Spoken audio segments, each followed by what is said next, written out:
చేసిన ప్రతి ఒక్కరు సైనికులు కార్యకర్తలు ఉన్నారంటే టీఆర్ఎస్కే ఉన్నారు. ఇవాళ ఒక పిలుపుతో ఇంతమంది వచ్చింది ఒక కార్పొరేషన్. ఇంకా సగం మంది జర కన్ఫ్యూజ్ ఉండి రాలేదు. లేకపోతే ఇంత ప్రచారమే సరిపోను. కానీ ఎవరు వచ్చినా రాకుండా భయపడేది లేదు టీఆర్ఎస్ పార్టీ. తప్పకుండా రాత్రి లక్ష్మారెడ్డి బంగారం బంగారం బంగారం మల్లన్న కంటే మంచివాడు.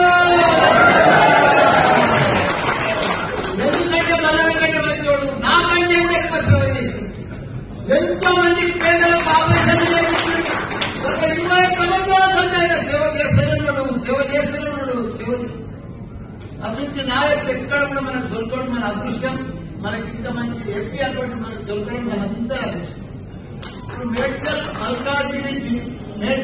మల్కాజిగిరి ఎంపీల 7 నియోజకవర్గం 7 ఎమ్మెల్యేలు మనతో ఉన్నారు. కార్పొరేటర్లు అంతా వేరేసే 7 నియోజకవర్గాల్లో కార్పొరేటర్లు అంతా కూడా బీఆర్ఎస్ 200 మంది. వాళ్ళకి ఎవరికి కూడా క్యాడర్లు లేదు, నాయకులు లేరు, మనుషులు లేరు, బూత్లలో కూర్చుంటేందుకు కూడా లేరు.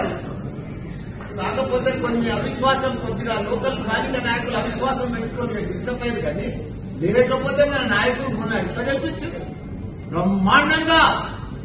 ఇప్పుడు కూడా అదే పద్ధతిలో కొద్దిగా డిస్టర్బ్ అయిన మాత్రమే మనం కూడా స్థానిక నాయకులను చూస్తున్నాం. ఇప్పుడు వాళ్ళు నాతో ఓడిపోయిన వాళ్ళు పోయి ఏదైనా మంచి పని చేస్తున్నా చేస్తున్నారు.